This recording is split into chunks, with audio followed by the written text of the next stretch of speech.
It was fully and freely debated. Men were stamped interventionists and isolationists, and the debate grew bitter. Into this free debate trooped the agents of the aggressors, for they too were permitted to speak in our democracy. They wore Hitler's uniforms, but they wrapped themselves in the American flag. They preached the doctrine of racial and class hatred, for Hitler had said America could be conquered from within and fall as an overripe plum to the Nazi master race.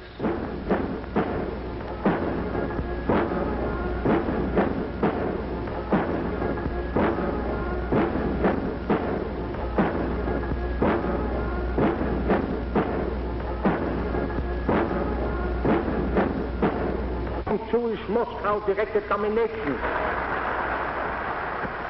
We let them speak.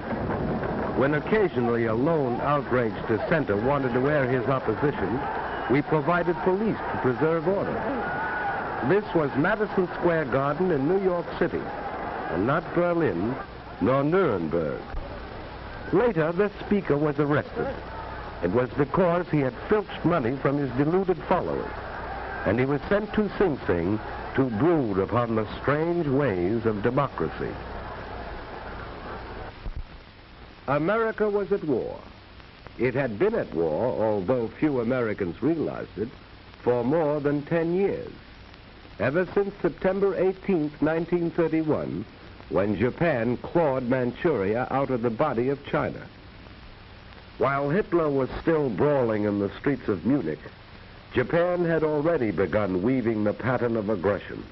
Started with an incident. A Japanese train on the South Manchurian Railway had been dynamited.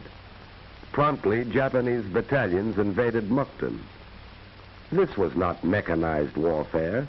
By later standards, this war was primitive, small, trivial, the Japanese cabinet officially labeled it when China protested to the League of Nations. 12 Japanese planes bombed a Chinese city. Trivial. The League branded Japan an aggressor, and Japan resigned, deeply hurt. Japan moved further into China. Pausing only for breath, Japan inflated the Mukden incident into the China incident. It was not war, the Japanese said. 400 million Chinese were caught up in this incident. China was looted and shelled and put to the torch.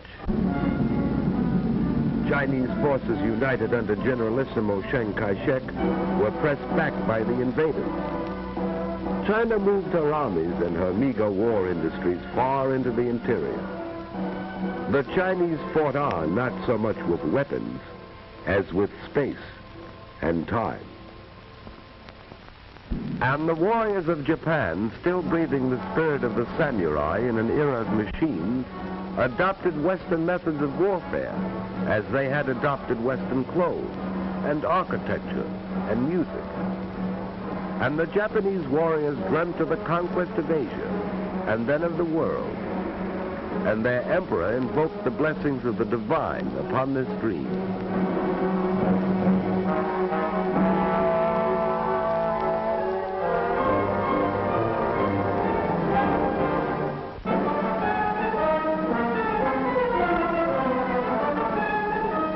Italy too had dreams of empire.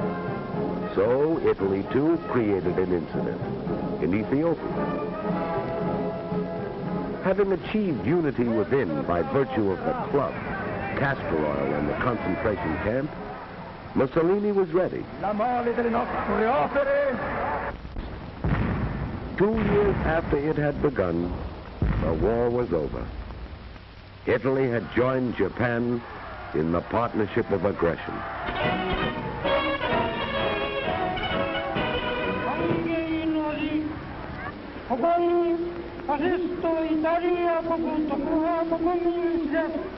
Il saluto che io vi rivolgo è diretto a tutto il popolo del Giappone, tutti gli italiani, ed ha fondato un impero.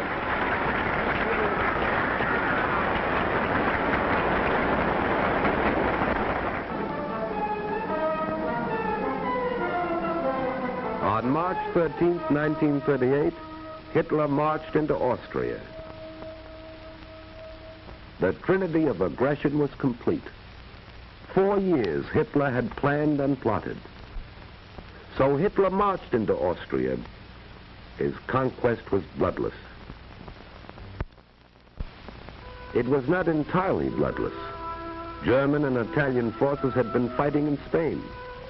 General Franco had revolted against the Republican government. He invited and received German and Italian aid. The duly elected government received some Russian aid. The democracies evolved a formula of non-intervention. The dictators brushed this aside. Here was opportunity for a dress rehearsal for full-scale war, an excellent chance to test new weapons and tactics. The Spaniards were the guinea pigs, men, women, and children. It was a long war, ended finally by hunger.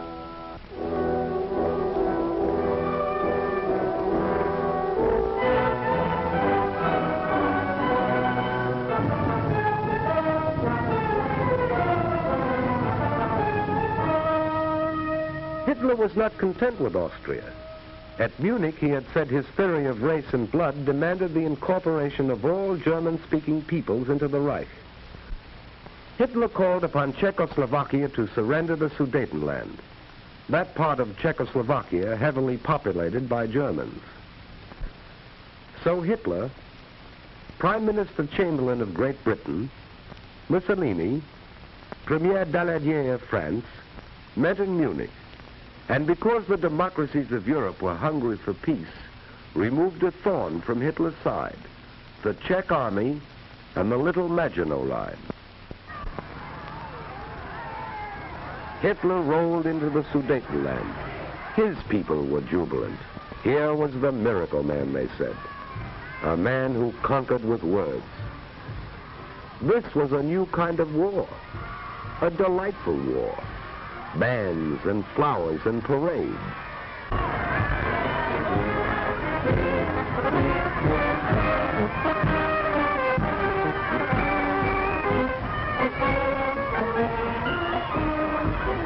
Hitler told his people he was content. He wanted no more territory. He guaranteed the integrity of the mutilated Czechoslovak Republic. Thereupon he paused to rest, and then marched into Prague. The Republic was destroyed. The democracies had lost a valuable ally.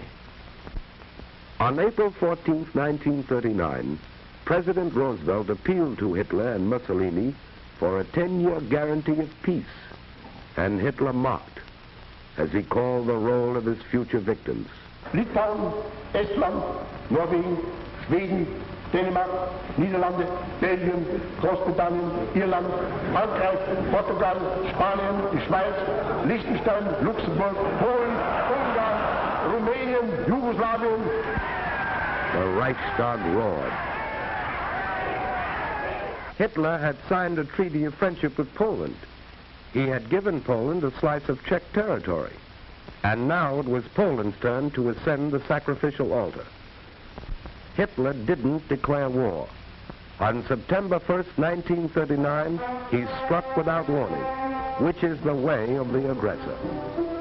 You will soon see Hitler's own photographic record of the Blitz in Poland. The formula is simple enough. First, choose your victim, an army still living in the past. Few planes, fewer tanks, outmoded guns and outmoded tactics. Choose an army relying upon courage rather than machines.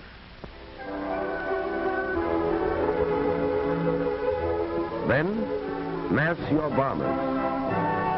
Load with your biggest bomb.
Strike.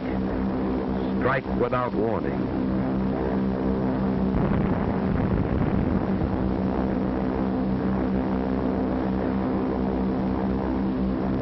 Destroy his inadequate air force on the ground. Blast those who escape out of the air.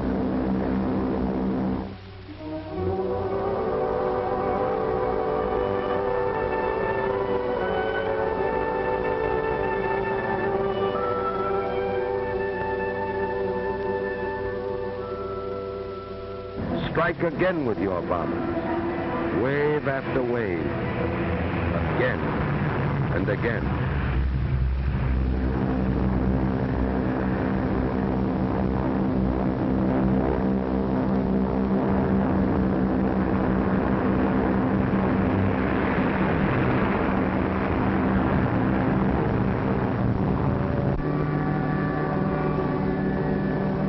Strike at the railroad. For then the victim cannot mobilize. It cannot move men and supplies. Its armies are isolated.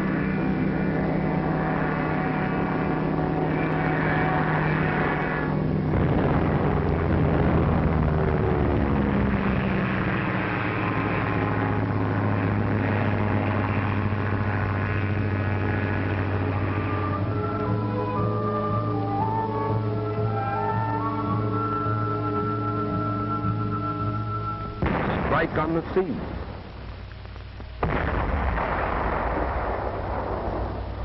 Strike on land with tanks against horses, giant guns against sabers and rifles. Choose your time carefully, making sure the weather favors your machine. Strike at his cities so that civilians will take to the roads, hampering the army, so that women and children will be killed in the streets or in hastily contrived shelters.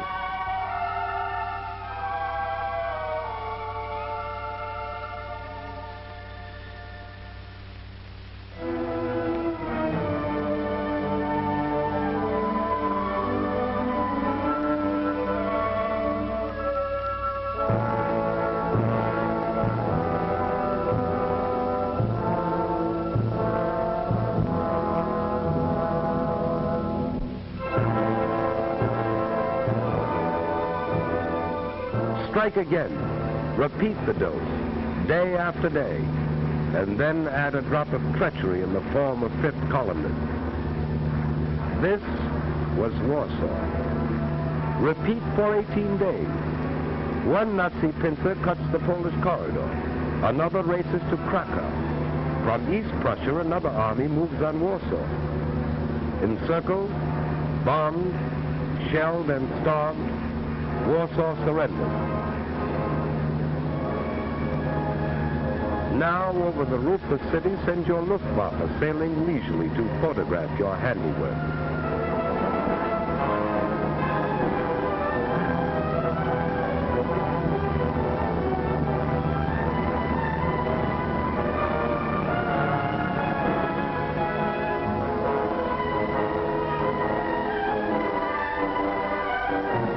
And on the ground, let the master race assemble the first of its slave populations, a stunned and shocked and hungry people whose sufferings do not end with the armistice, nor their resistance.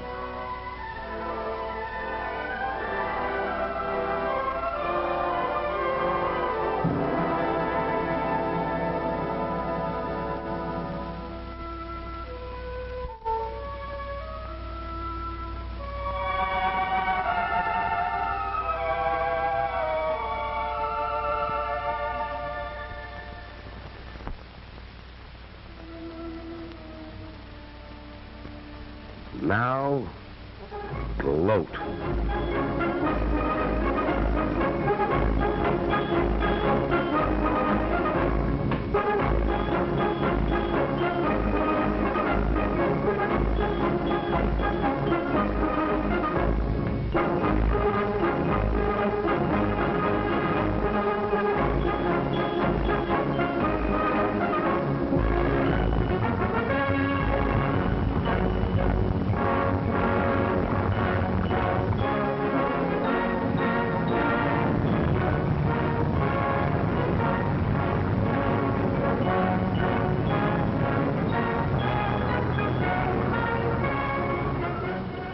France was waiting behind its Maginot Line, that vast underground fortress deemed impregnable by its military experts. Allied strategy relied upon starving the Reich into submission. Hitler's armies would collapse for lack of fuel and food and raw materials. Spring shattered this comfortable illusion. Norway and Denmark had staked their survival upon the strictest interpretation of neutrality to escape the war. Their sympathies were with the Allies, but they took extraordinary precautions to avoid offending Hitler. So, on April 9th, Hitler invaded Denmark and Norway. Denmark was powerless to resist and didn't. Norway was stunned by an avalanche of force and treachery. Fifth columnists, led by Major Quisling, a Norwegian traitor, spread panic and confusion. On May 9th, Hitler invaded Holland and Belgium. This pictorial record you are watching was made by Nazi cameramen at the order of Dr. Goebbels, the German propaganda minister. He showed this Wagnerian symphony of devastation to neutral nations in Europe and South America to frighten them into surrender. You will observe that here in Holland, for example, not one German soldier is killed or wounded or even suffers a fractured ankle in an avalanche of destruction. Using tanks, dive bombers,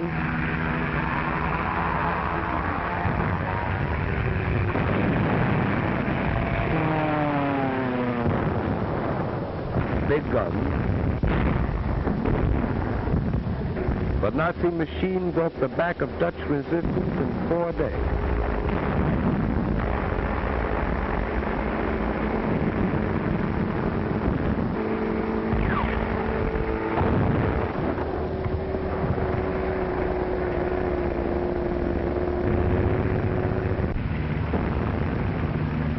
This was Rotterdam, bombed after the Dutch forces had surrendered. The Nazis said there had been a mistake. The news had not reached the Luftwaffe in time.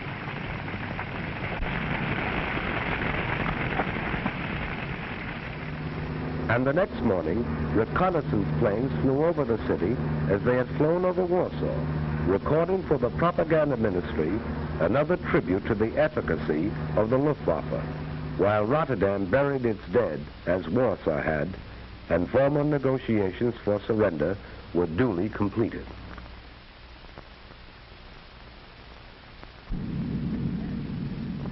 It took 18 days more to engulf the Belgians and drive the Anglo-French army into the sea.